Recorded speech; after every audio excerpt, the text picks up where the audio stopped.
On se situe au bord de la Calonne à Guérin, quelques centaines de mètres avant sa confluence avec la Saône. Ici, le syndicat des rivières Dompchal-Aronne Bord-de-Saône poursuit ses travaux de restauration écologique de la Calonne. Une première phase de travaux vient de se terminer. Ils ont comme objectif de rendre la Calonne plus résiliente face au changement climatique, c'est-à-dire face à la baisse de ses débits et au réchauffement de son eau.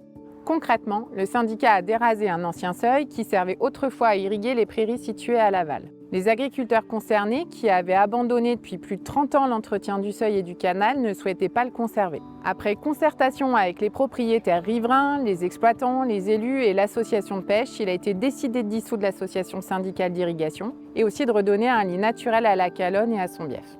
Ces travaux vont permettre aux poissons et aux sédiments transportés par la Calonne de circuler librement. On vise en particulier la truite, qui se reproduit naturellement, et la restauration de ses frayères. On parle donc de restaurer la continuité écologique de la rivière. En tant que président du syndicat, je souhaite inviter tous les habitants du territoire à venir visualiser des modifications très importantes apportées par ce type d'opération. Il est difficile d'imaginer aujourd'hui qu'il y avait ici, il y a encore quelques semaines, un seuil. Je considère que le coût total de l'opération, estimé à 90 000 € tout compris, reste faible au regard des services rendus au cycle de l'eau par ce type de travaux. Avant le démarrage des travaux, une pêche électrique réalisée par la Fédération départementale de la pêche de l'Ain a permis d'enlever les poissons qui sont situés dans l'emprise des travaux et ensuite d'empêcher leur mortalité. Les entreprises Thierry Chassagne et Yannick Maigret ont débuté ensuite la démolition du seuil et des murs latéraux.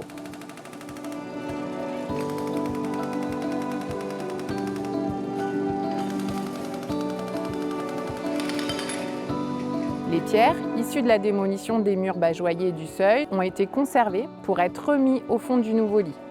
Les bétons, eux, ont été évacués en décharge. Le lit a été façonné de telle manière à ce que les écoulements en période de bas débit soient concentrés sur la berge en rive gauche. De l'autre côté, une banquette a été installée, constituée des galets et des sables prisonniers de l'ancien seuil. Ces matériaux pourront être repris par la Calonne lors d'une crue. Pour diversifier les habitats et créer des cages pour les poissons, des souches et des blocs de pierre ont été installés dans le nouveau lit et des plantations seront réalisées cet hiver.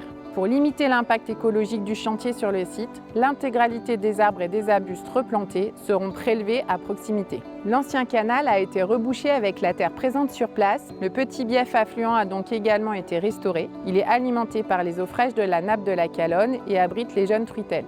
C'est un habitat refuge essentiel en cas de pollution ou de crue.